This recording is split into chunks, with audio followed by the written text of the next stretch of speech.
Major विजय और विभा तिवारी की बड़ी बेटी। कहने को तो वह बड़ी थी, पर लाड दुलार बिल्कुल छोटे बच्चे की तरह मिला था उसे अपने घर में। उसका छोटा भाई भी उससे बिल्कुल छोटी बच्ची की तरह प्यार करता था।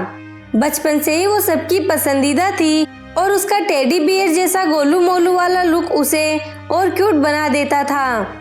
पापा की परी और माँ के दिल का टुकड़ा पायल एक परफेक्ट ऑलराउंडर थी। पढ़ाई, सिंगिंग और डांसिंग, डिबेट सब में अव्वल। बचपन से ही पायल ने यही देखा था और जाना था कि वो और उसका भाई दोनों ही अपने माँ बाप के लिए एक समान हैं। हाँ, अपने मोहल्ले में उसने इस तरह की बातें जरूर सुनी थी और देखी थी, जहाँ लड़के और लड़कियों में भेदभाव किया जाता था, पर ये उसने अपने घर में कभी महसूस नहीं किया और नहीं देखा। शायद यही वजह थी कि वो अपनी फैमिली को बेस्ट नहीं, बेस्टेस्ट मानती थी। सूर्यनगर जैसे छोटे शहर में रहकर भी उसे कभी यह महसूस नहीं हुआ कि उसे कोई सुविधा नहीं मिल पा रही या उस पर कोई पाबंदियां लगाई जा रही है।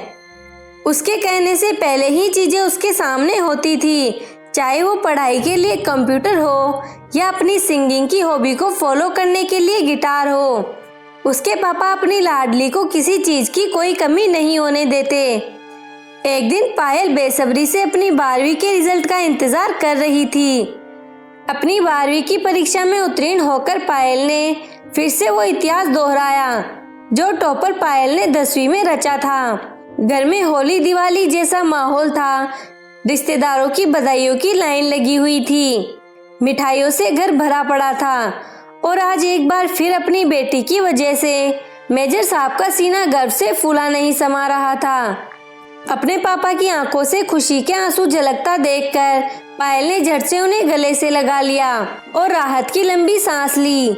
आखिर यही तो उसके जीवन का इकलौता मकसद था, जो शायद हर बेटी का होता है, अपने पापा को प्राउड फील करवाना।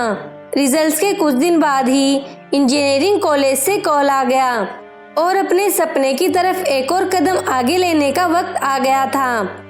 वैसे मन में तो सवालों की सुनामी सी चल रही थी पायल के मन में। घर से इतनी दूर रह पाऊंगी या नहीं? मम्मी के बिना मुझे नींद कैसे आएगी? आज तक तो मैं माँ पर निर्भर थी, वहाँ अपने सारे काम खुद करके पढ़ाई करनी होगी। पढ़ाई अच्छे से कर पाऊंगी या नहीं? कहीं मैं गलत संगति में न पड़ जाऊं। ऐसे ही न जाने कितने सवाल पायल के मन में आ रहे थे। उसने अपनी आंखें बंद की और एक लंबी सांस ली। उसे सिर्फ अपने पापा का चेहरा दिखाई दिया और उसने इन सारे सवालों को दरकिनार कर सिर्फ एक बात सोची कि 4 साल की जुदाई से उसका और उसके पापा का वो सपना पूरा हो सकता है जो दोनों ने साथ देखा था। तिवारी परिवार की पहली इंजीनियर का ताज अपने सर पर पहनना चाहती थी पायल। अपने दिल को मजबूत कर पायल ने माँ पापा का आशीर्वाद लिया और चेहरे पर मुस्कान लिए चल पड़ी। वो ट्रेन में बैठकर अपने उस सपने को पूरा करने जो उसने और उसके पापा ने साथ देखा था। और कॉलेज पहुंचते ही पायल की आंखें खुली की खुली रह गई। सूर्यनगर की छोटी सी गलियों से निकलकर वो आज मुंबई जैसे बड़े शहर में अपने इंजीनियरिंग के सपने को जीने वाली थी। कॉलेज का पहला दिन बहुत ही शानदार रहा। पायल अपनी 2 रूममेट्स के साथ घुल मिल गई थी। उसे लगा ही नहीं था कि घर के बाहर भी कोई फैमिली हो सकती है, पर हॉस्टल में आकर उसे पता चला कि सिर्फ खून के रिश्ते ही अपने नहीं कहलाते, दिल का रिश्ता भी अपना होता है। पायल अपनी दोनों रूममेट्स स्वाति और सुमन के साथ बहुत एंजॉय कर रही थी। साथ खाना, कॉलेज जाना, पढ़ाई में एक दूसरे की मदद करना। ऐसा लग ही नहीं रहा था कि पायल वही लड़की है जो कभी अपने घर से दूर नहीं गई थी। खैर, ये बात जानकर पायल के घर वालों को बहुत खुशी हुई कि वो हॉस्टल में अच्छे से एडजस्ट हो गई है और उसे घर वालों के बिना अकेला महसूस नहीं होता।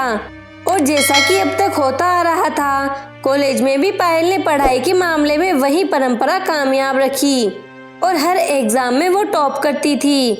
बेटी का रिजल्ट देखकर पायल के माँ बाप को अपनी बेटी पर और गर्व महसूस होता। पायल अपने आप को कॉलेज में बहुत रिजर्व रखती थी, न किसी से ज्यादा बातचीत, न ही ज्यादा दोस्ती। कॉलेज से हॉस्टल और रूममेट्स के साथ थोड़ी हंसी मजाक। अपने कॉलेज में पायल की छवि एक पढ़ाकू और कम बोलने वाली लड़की की थी। लोग अक्सर उसके पास तभी जाया करते थे जब किसी को कोई नोट्स चाहिए होते थे। पायल अपनी इस छोटी सी दुनिया और दो दोस्तों सुमन और स्वाति के बीच बहुत खुश थी और देखते ही देखते प्लेसमेंट का दिन भी आ गया। वो दिन जिसके लिए सभी स्टूडेंट्स हर सेमेस्टर में जी जान से पढ़ाई करते थे ताकि एक अच्छी सी कंपनी में उनको नौकरी मिल जाए। और प्लेसमेंट के रिजल्ट फिर से ऐतिहासिक थे। हो भी क्यों न, इस साल पायल जैसी होनहार लड़की जो प्लेसमेंट में बैठी थी, जो कि बचपन से ही रिकॉर्ड्स बनाने के लिए मशहूर थी। जहां बाकी स्टूडेंट्स एक ही कंपनी में नौकरी पाके फूले नहीं समा रहे थे, पायल के पास 3-3 कंपनियों का जॉब ऑफर था। उसकी आंखों में पानी भर आया था। वो सपना जो पायल और उसके पापा ने साथ देखा था, साकार जो हो गया था। वो कॉलेज से दौड़ती भागती हॉस्टल आई और फोन करके जैसे ही ये खबर अपने पापा को सुनाई, मेजर साहब की खुशी का ठिकाना न रहा। उन्होंने पायल को जोर से शाबाशी देते हुए कहा, जियो बेटा। पायल को उसके दोस्त, क्लासमेट्स, प्रोफेसर और रिश्तेदार बधाई देते नहीं थक रहे थे। और देखते ही देखते अपनी डिग्री पूरी होते ही पायल को कंपनी से ज्वाइनिंग लेटर आ गया और फिर वो चल पड़ी अपने सपनों को और ऊंची उड़ान देने। माँ बाप खुशी से फूले नहीं समा रहे थे। आखिर बेटी इंजीनियर साहब जो बन गई थी। अभी पायल ने पंख फहराने शुरू ही किए थे कि तभी उसके लिए शादी का एक रिश्ता आ गया। ये बात चौंकाने वाली जरूर थी, पर उससे भी ज्यादा दुख इस बात का था कि उसके माँ बाप ने भी इसके लिए हामी भर दी थी। हालांकि सिर्फ नाम के लिए ही सही उससे उसकी मर्जी पूछी जरूर गई थी। पर एक ऐसी लड़की जो हमेशा अपने माँ बाप की हाँ में हाँ मिलाती आई हो, वह यहाँ ना नहीं कह पाई। शायद वो अब भी इसी गलतफहमी में जी रही थी कि जिस तरह बचपन से ही बिना उसके बोले ही उसकी हर इच्छा समझ ली जाती थी, शायद इस बार भी लोग समझ लें। पर किस्मत को शायद कुछ और ही मंजूर था। पायल जब तक इस स्थिति का कुछ हल निकाल पाती, तब तक उसकी शादी हो चुकी थी। वो घर जो उसको अपना था, जहाँ उसका बचपन बीता था, जहाँ वो बड़ी हुई थी, वो घर अब उसका अपना ना रहा। अब वो घर उसके माँ का घर बन चुका था और उसका ससुराल जो उसके लिए बिल्कुल नया था, एकदम अनजाना सा, ये अब उसका अपना हो चुका था।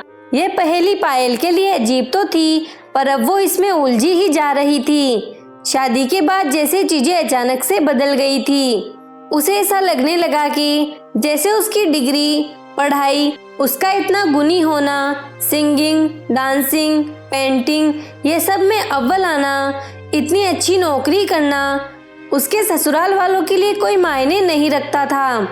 आज हम भले ही खुद को कितना ही मॉडर्न क्यों न कह लें, पर एक बेटी और बहू को कभी एक समान दर्जा नहीं मिल सकता। आज भी एक बहू चाहे कितनी ही गुणी क्यों न हो, उसका आकलन इसी बेसिस पे किया जाता है कि वो खाना कितना अच्छा बना सकती है, रसोई में निपुण है या नहीं, घर कितने अच्छे से संभाल सकती है। आज भी एक बहू की आमदनी से ज्यादा जरूरी हमारे समाज के लिए यही है कि वो कितने कम पैसों में घर का खर्चा चला सकती है, घर वालों का ध्यान और जरूरतों का ध्यान कितने अच्छे से रख सकती है। अगर एक बहू घर में सुबह सुबह सबसे पहले उठ जाए तो ही वो संस्कारी कहलाती है, और अगर न उठे तो माँ ने क्या सिखाया है के ताने सुनने पड़ते हैं। सबसे बड़ी विडंबना तो ये है कि माँ का घर तो हर बच्चे का अपना घर होता है ना, फिर क्यों हमारे समाज में शादी के बाद लड़कियों को ही ये शिक्षा दी जाती है कि चाहे ससुराल में कुछ भी हो जाए, माँ के घर लौट के नहीं जा सकते। क्यों हमेशा रिश्ते की डोरी को मजबूत बनाना और थामे रखने की जिम्मेदारी लड़कियों के मत्थे मढ़ दी जाती है। आज के लोग जब जेंडर इक्वलिटी की बात करते हैं तो हमेशा ये पहलू उनके एनालिसिस में शामिल क्यों नहीं होता। हमेशा पायल जैसी लड़की को सुपर क्यों करना पड़ता है? क्यों अपनी शादी से पहले अगर एक लड़की अपने करियर जिसे संवारने में उसने अपनी आधी जिंदगी गुजार दी को अहमियत दे तो उसे और एम्बिशियस होने के ताने क्यों सुनने पड़ते हैं? खैर, पायल के साथ भी कुछ ऐसा ही हो रहा था। ससुराल में लोगों की अपेक्षाओं के बोझ तले उसकी खुद की खुशी, उसका सपना दबता चला जा रहा था। जब भी वो अपनी भावनाएं पति से शेयर करने के बारे में सोचती तो पतिदेव के पास उसके लिए टाइम नहीं होता था। और अगर अपनी माँ या पापा से ये बातें करना चाहती तो बेटी अब वही तुम्हारा घर है, उसी में खुश रहना सीखो, ये सलाह मिलती थी। आखिर इस घुटन की जिंदगी से तंग आकर पायल ने एक दिन बहुत हिम्मत जुटाकर एक फैसला लिया कि अब नहीं, अब वो उस गलती को नहीं दोहराएगी जो वो बचपन से करती आई है। अब वो दूसरों को खुश करने के लिए नहीं, अपनी खुशी के लिए जिएगी। वही करेगी जो उसके मन को अच्छा लगे, जो उसके सपने हो। जिंदगी भगवान ने एक ही दी है और बहुत किस्मत से इंसान के रूप में हम धरती पे आए हैं। जब भगवान ने ही कोई बंधन में नहीं रखा हम इंसानों को, तो फिर क्यों हम खुद को बांधकर ये जीवन जीते हैं। पायल ने अपना सामान पैक किया और चल पड़ी अपने सपनों को साकार करने, हर बंधन को तोड़कर। अब वो वहाँ रहेगी जो उसका घर हो, खुद का घर, ना ससुराल और न ही माँ का घर, जिससे हर लड़की की ना जाने कितनी यादें जुड़ी होती है, पर वो कभी उसका अपना नहीं कहलाता, कभी उसका अपना नहीं हो पाता। कभी कभी बस यही सोचती हूँ कि काश हम इतने मॉडर्न हो सके कि एक बेटी को कभी भी ये फील न हो और ना ही कभी ये सुनना पड़े कि वो घर जहाँ उसने जन्म लिया, पली बड़ी, बड़ी हुई, जीना सीखा, जीने का ढंग सीखा, वो सिर्फ माँ का घर है। वो माँ जो अपने बच्चे की आंख में आंसू देखते ही उसे अपने सीने से लगा लेती थी, जिस माँ को गले लगाने से ही बच्चों के सारे दुख दूर हो जाते थे। वो माँ और उस माँ का घर। कभी किसी बच्चे, स्पेशल लड़की जिसे माँ की परछाई माना जाता है, उसके लिए कभी पराया हो सकता है भला।